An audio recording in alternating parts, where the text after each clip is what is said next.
राधे राधे, हरे कृष्णा। कैसे हो आप सभी लोग? आशा करती हूँ आप सभी परम मंगल में होंगे, स्वस्थ होंगे, अच्छे होंगे। सबसे पहले आप सभी को सफला एकादशी की अनंत और शुभकामनाएं। आप लोगों को पता है एकादशी का व्रत 15 तारीख का ही है। 15 दिसंबर को सफला एकादशी का व्रत रखा जा रहा है। कहीं कहीं पे 16 दिसंबर को व्रत है। याद रखो, जो लोग भी 16 दिसंबर को व्रत रख रहे हैं वो एकादशी का व्रत नहीं रख रहे, वो पक्षवर्धनी द्वादशी का व्रत रख रहे हैं। पक्षवर्धनी द्वादशी क्या होती है? जब भी अमावस्या या पूर्णमासी में दो सूर्योदय होते हैं एक साथ, मतलब 2 दिन के सूर्योदय होते हैं अमावस्या या पूर्णमासी पर, तो उससे पहले की जो द्वादशी होती है उसको पक्षवर्धनी द्वादशी बोली जाती है। अब ये पक्षवर्धनी द्वादशी का भी जो मुहूर्त है ना, वो कहीं कहीं पे है, हर जगह पक्षवर्धनी द्वादशी का मुहूर्त भी नहीं है। इसलिए मैं 15 तारीख को ही व्रत रखूंगी और जितने भी मेरे कहने पे व्रत रखते हैं मैं उनको 15 तारीख का ही व्रत रखने की एडवाइस दूंगी, क्योंकि खाटू श्याम में 15 तारीख का व्रत है, बाके बिहारी में 15 तारीख का व्रत है, निम्नक संप्रदाय में 15 तारीख का व्रत है, गौड़े संप्रदाय में 15 तारीख का व्रत है। ठीक है ना? क्योंकि ये पक्षवर्धनी द्वादशी भारत के हर एक हिस्से में नहीं है, अलग अलग में, क्योंकि सूर्योदय का समय हर जगह अलग अलग होता है। तो 15 दिसंबर को ही आप एकादशी का व्रत मानिए। जो लोग केवल चावल नहीं खाते वो तो 15 तारीख को नहीं खाएंगे और 15 तारीख को ही व्रत रखा जाएगा। मैं हमेशा कहती हूँ एकादशी का व्रत त्रिदिवसीय व्रत की श्रेणी में होता है। अब ऐसा नहीं होता कि 3 दिन तक व्रत रखना होता है। 3 दिन तक व्रत के कुछ नियम होते हैं, उनका पालन करना होता है। जैसे कि एकादशी से एक दिन पहले दसवीं तिथि होती है। दसवीं तिथि पे किसी भी प्रकार की लहसुन, प्याज, मांस, मदिरा का उपयोग नहीं किया जाता। दसवीं तिथि पे काम वासना क्रीड़ा को अंजाम नहीं दिया जाता। दसवीं तिथि पे सूर्यास्त के बाद मैं तो भोजन खाने की भी मना करती हूँ, क्योंकि कभी कभी ऐसा होता है कि 10वीं तिथि पे ही एकादशी तिथि जो होती है वो प्रारंभ हो रही होती है। जैसे कि अगर मैं इस बार की बात करूँ तो इस बार भी 10वीं तिथि पर ही एकादशी तिथि जो है वो प्रारंभ हो रही है। 14 तारीख की शाम को एकादशी तिथि जो है वो प्रारंभ हो रही है और 15 तारीख की रात को एकादशी तिथि जो है वो खत्म होगी। अब एकादशी का व्रत 15 तारीख को है। पोष का पावन पवित्र महीना चल रहा है। पोष के महीने में भगवान सूर्य की पूजा अर्चना वंदना का बड़ा विशेष महत्व होता है। याद रखिए, पोष के महीने को छोटा पितृपक्ष भी बोला जाता है और पोष के महीने में जो खर मास आता है उसको तो बड़ा वाला पितृपक्ष भी बोला जाता है, क्योंकि इसमें सूर्य भगवान की पूजा अर्चना वंदना का बड़ा विशेष महत्व होता है। साथ ही के साथ इस महीने में आप लोग पितरों के निमित्त जो भी पूजा अर्चना वंदना करते हैं वो बहुत सफल होती है।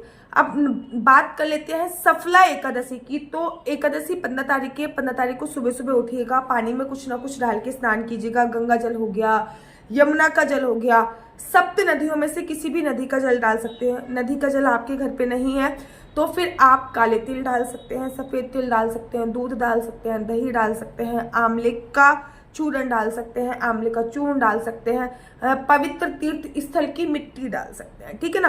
कुछ भी चीज़ डाल के आप स्नान कीजिए। उसके बाद पीले रंग के वस्त्र पहनिए। नए वस्त्र कोई जरूरी नहीं है, लेकिन पीले रंग के वस्त्र पहनेंगे तो बहुत सर्वोत्तम होएगा। समटाइम ऐसा होता है कि पीले रंग के वस्त्र नहीं होते, तो पीले रंग की 2-3 चुन्नियाँ आप लोग। उसके बाद आपका जो भी पूजा स्थल है उसको साफ करके जो भी जुगल जोड़ी सरकार है उनको पंचामृत से स्नान कराइए। देखो, मैं कहती हूँ कि कुछ दिन डिसाइड कर लीजिए जब आपको पंचामृत से स्नान कराना है, जैसे कि पूर्णमासी हो गई, अमावस्या हो गई, एकादशी हो गई, इन पे पंचामृत से भगवान को स्नान कराइए। उसके बाद संकल्प लीजिए, 1 या 2 का सिक्का भी ले सकते हैं।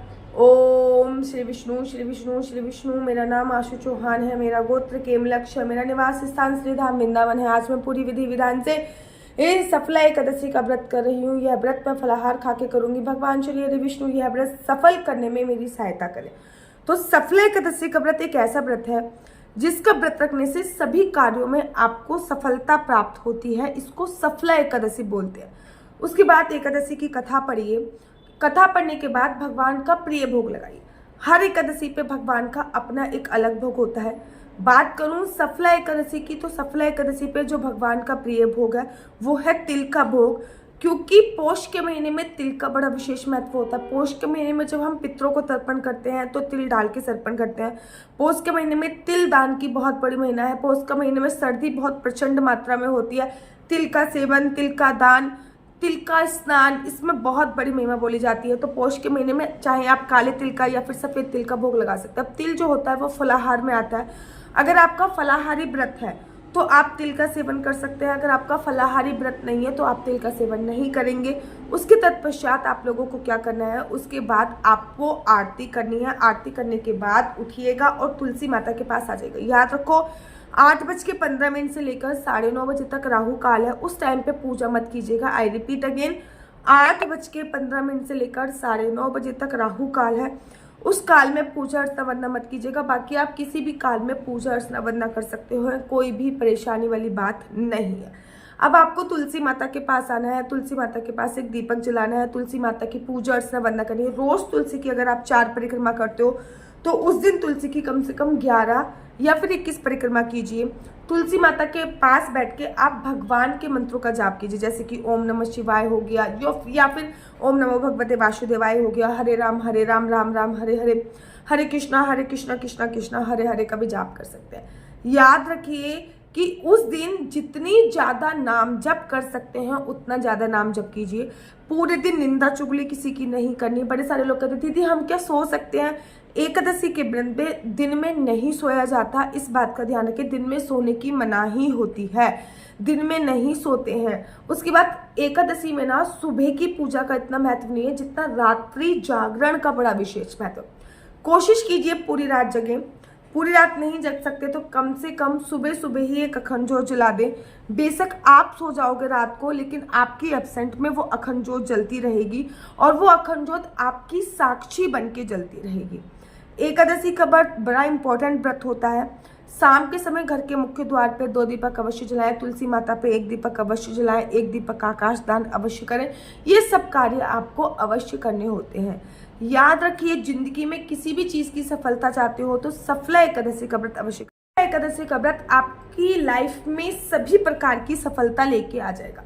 अब एकादशी पर, द्वादशी पे सही समय पे अपने व्रत का पालन अवश्य कीजिएगा। द्वादशी 16 तारीख की है। 16 तारीख को सुबह 7 बजे से लेकर 9 बजे तक आपको एनी हाउ अपने व्रत का पालन करना है। किसी कर्मकांडी ब्राह्मण को बुला के, याद रखिए मैं बोल रही हूँ कर्मकांडी ब्राह्मण। ऐसा होता है कि लोग जाति से ब्राह्मण होते, कर्मों से नहीं होते, इसलिए जो पूजा पाठ वाला ब्राह्मण होता है उनको बुलाकर उनको भोजन इत्यादि खिलाइए।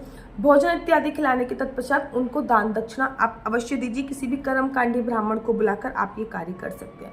याद रखिए, आप कर्मकांडी ब्राह्मण नहीं मिल रहा, किसी गरीब को बुलाकर आप उनको भोजन इत्यादि करा सकते हो। नहीं तो भोजन की थाली मंदिर में ले जाकर आप मंदिर में दे सकते हो, नहीं तो गौशाला में दे सकते हो। कुछ सूखा राशन जो होता है वो निकाल कर आप ये कार्य कर सकते हो। याद रखिए, जो व्रत के पालन का समय है वो सुबह 7 बजे से लेकर 9 बजे तक है। वैसे तो 7:07 से लेकर 9:11 तक है, लेकिन मैं मोटा मोटा आपको बता रही हूँ, ठीक है।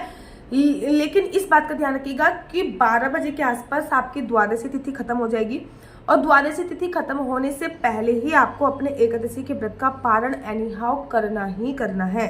मेरा नंबर आपको नीचे स्क्रीन पे दिख रहा होगा। मेरा नंबर है 4/9-20-25-65। I repeat again, 4/9-20-25-65। आपका बच्चा जॉब करेगा या बिजनेस करेगा? बिजनेस करेगा तो किस फील्ड में बिजनेस करेगा? जॉब करेगा तो किस सेक्टर में जॉब करेगा?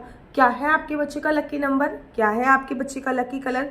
क्या कुंडली में राजयोग है या नहीं? कुंडली में संतान प्राप्ति का योग है या नहीं? ये सभी जानकारी मैं आपको कुंडली के माध्यम से प्राप्त कराती हूँ। याद रखिए, कुंडली देखना बिल्कुल भी फ्री नहीं है, कुंडली देखने के थोड़े से चार्जेस है। और प्लीज इस नंबर पर मुझसे किसी भी प्रकार से कोई भी क्वेश्चन आंसर पूछने के लिए फोन मत कीजिएगा। ये नंबर केवल और केवल मैंने कुंडली दिखाने के लिए दिया हुआ है। अगर आपको राधे राधे हरे कृष्णा, तो यहाँ पे हम आप लोगों के लिए लेके आए हैं असली तुलसी माला। विभिन्न प्रकार की हमारे पास असली तुलसी माला है। 30 रुपए से प्रारंभ होकर हमारे पास 1100 रुपए तक की तुलसी माला है। जप माला है, गले में पहनने वाली तुलसी माला है, 1 राउंड की तुलसी माला है, 2 राउंड की तुलसी माला है, 10 साल तक चलने वाली तुलसी माला है, और डबल राउंड की तुलसी माला है, 3 राउंड की तुलसी माला है, गांठ वाली जपने वाली माला है, बिना गांठ की जपने वाली माला है, राधा नाम के लॉकेट वाली माला है, और लैब सर्टिफिकेट द्वारा प्रमाणित तुलसी माला है, जिसमें हम आपको लैब का सर्टिफिकेट देंगे कि ये असली है या नकली है। बहुत सारी तुलसी मालाएं हम आपके लिए लेके आए हैं। न केवल हम आपके लिए तुलसी माला का कलेक्शन लेके आए हैं, अपितु लड्डू गोपाल की असली तुलसी माला जिसपे राधा नाम का लॉकेट है, लड्डू गोपाल के लिए वैजंती माला, लड्डू गोपाल के लिए चंदन माला भी हम लोगों के लिए लेके आए हैं। और लड्डू गोपाल की तीनों माला का सेट है, तुलसी माला, चंदन माला और वैजंती माला का सेट भी लेके आए हैं। साथ ही के साथ हम आपके लिए रुद्राक्ष के असली ब्रेसलेट, पानी में डालने वाला रुद्राक्ष, एक मुखी रुद्राक्ष से लेकर 14 मुखी रुद्राक्ष तक हमारे पास सारे लैब टेस्टेड रुद्राक्ष अवेलेबल हैं।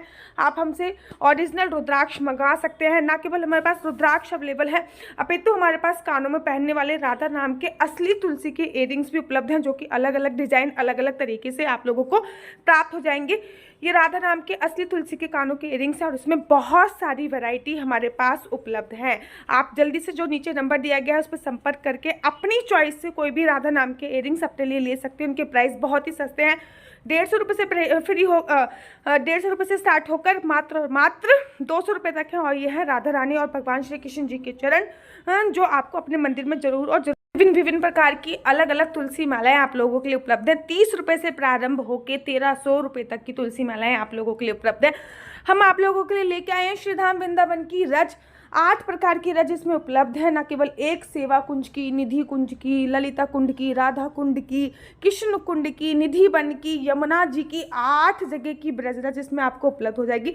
ऑर्डर जल्दी से जल्दी नीचे दिए गए नंबर पर करिए, हमारे पास लिमिटेड स्टॉक है। राधे राधे। आपको मेरी वीडियो अच्छी लगती है तो आप अपने यूट्यूब चैनल हरि बोल को लाइक शेयर सब्सक्राइब करना बिल्कुल भी मत भूलिए। तब तक के लिए मुझे दीजिए इजाजत। राधे राधे, हरे कृष्णा, हरि बोल।